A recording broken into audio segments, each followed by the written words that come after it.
اور خارجی زندگی بھی جس میں ہم سب انسان رہتے ہیں، وہ زندگی بھی ایک جبریت کے دائرے کے اندر ہے، وہ جبریت سے آزاد نہیں ہے جسے ہم کہہ سکیں کہ وہ پوری طرح آزادی کی حامل صورتحال کو ڈپکٹ کرتی ہے، ایسا بالکل نہیں ہے۔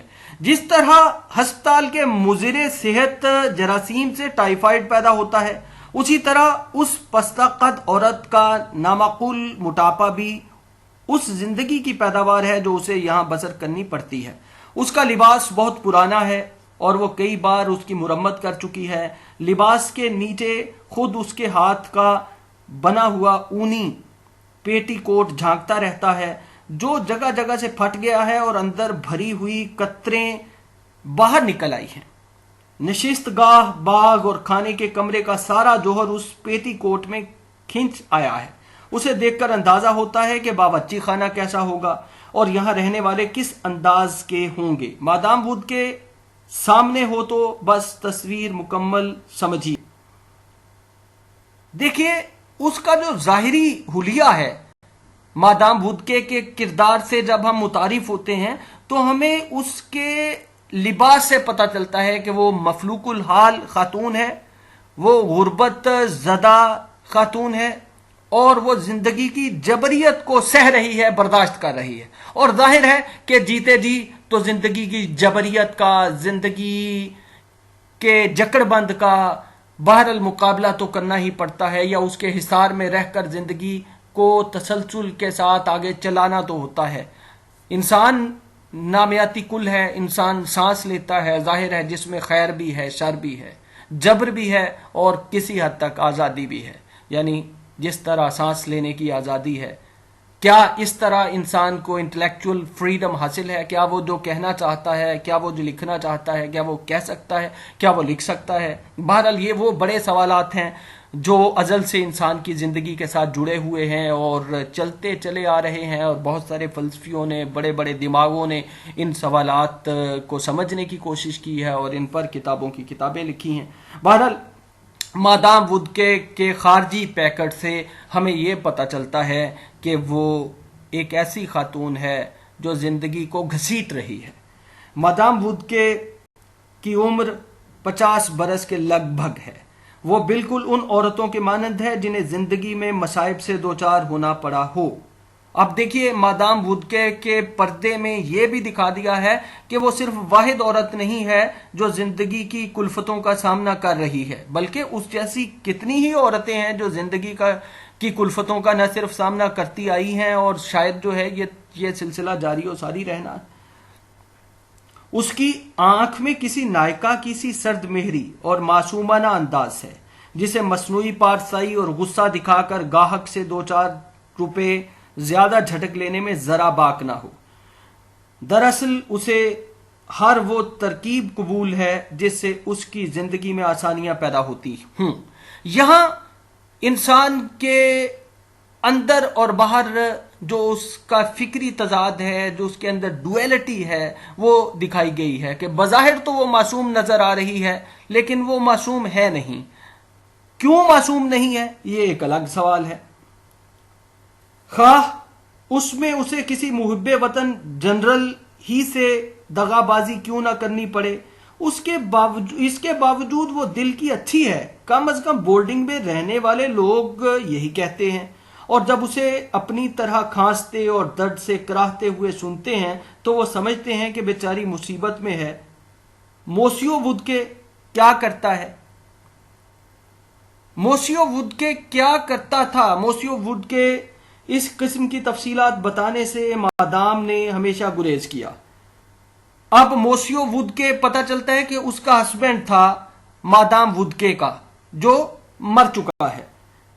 اب جب کوئی اس کے بارے میں پوچھتا کیا کرتا تھا تو اولن تو وہ گریز کرتی تھی کہ اس کے متعلق کسی قسم کی تفصیل میں جائے۔ اس کے مرحوم خاوند کا پیشہ کس طرح تباہ ہوا؟ اس کا جواب یہ تھا کہ بدقسمتی اور زمانے کی گردش۔ اب دیکھیں یہاں تقدیر کی جبریت دکھائی ہے۔ بدقسمتی کیا ہے؟ خوش قسمتی کیا ہے؟ اور زمانے کی گردش کیا ہے، وقت کی گردش کیا ہے، وقت کا چکر کیا ہے، وقت کا کھیل کیا ہے؟ یہ تقدیر ہی کے سوالات ہیں۔ مرنے والے نے اس کے ساتھ نہایت برا سلوک کیا تھا اور ترکے میں رونے کے لیے آنکھیں، رہنے کے لیے گھر اور کسی سے مصیبت میں ہمدردی نہ کرنے کے حق کے سوا اور کچھ نہ چھوڑا تھا، کیونکہ وہ کہا کرتی تھی کہ میں جانتی ہوں مصیبت کیا ہوتی ہے اور وہ سب تکلیفیں برداشت کر چکی ہوں جو کسی عورت پر پڑ سکتی ہیں۔ یہاں یہ اس طرح کی منظر کشی کی ہے، اس طرح سے ایک صورتحال کو بیان کیا ہے ناول نگار نے کہ مادام وودکے کے ساتھ قاری کو ہمدردی ہونے لگتی ہے۔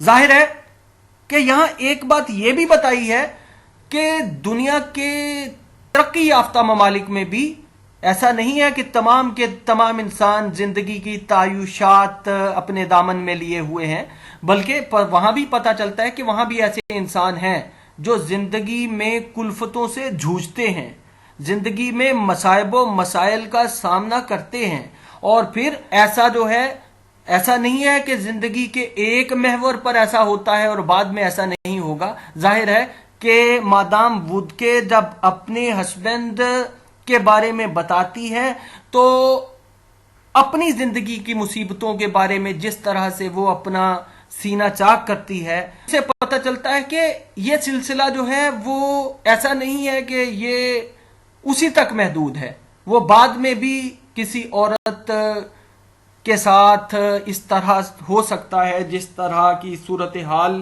سے وہ جھوج رہی ہے۔ موٹی سلوی یعنی باورچی اپنی مالکہ کے چلنے پھرنے کی آواز سن کر جلدی سے بورڈنگ میں رہنے والوں کا ناشتہ میز پر جما دیتی تھی۔ وہ لوگ جن کی یہاں رہائش نہیں تھی بلکہ صرف کھانا کھایا کرتے تھے، عموماً رات کے کھانے پر آتے اور اس کے لیے انہیں 30 فرانک ماہوار دینا پڑتے۔ ظاہر ہے کہ یہ بورڈنگ ہاؤس ہے، تو بورڈنگ ہاؤس میں کچھ لوگ رہتے ہیں۔ ناول نگار نے ہمیں یہ بھی دکھا دیا کہ اس بورڈنگ ہاؤس کی 3 منزلیں ہیں، اس کی مالک مادام وودکے ہے، اور مادام وودکے کی جو نجی زندگی ہے وہ کس طرح کی ہے اور اس کی کلفتوں کی نوعیت کیا ہے، یہ سب کچھ ہمیں دکھا دیا۔ اور پھر ہمیں یہ بھی دکھا دیا کہ ہاسٹل کی طرح باہر سے لوگ بھی آتے ہیں اور وہاں کچھ فرانک دے کر وہ صرف کھانا کھاتے ہیں، یعنی مہینے کی بنیاد پر وہ کچھ فرانک دیتے ہیں، فرانسیسی کرنسی دیتے ہیں مادام وودکے کو، اور وہاں سے جو ہے وہ کھانا کھاتے ہیں۔ ظاہر ہے کہ وہاں جو ہے وہ بہت مہنگا نہیں پڑتا ہوگا، یہی وجہ ہے کہ وہاں آ کر وہ کھانا کھاتے ہیں۔ جب یہ کہانی شروع ہوئی تو اس زمانے میں وہاں 7 آدمی رہتے تھے۔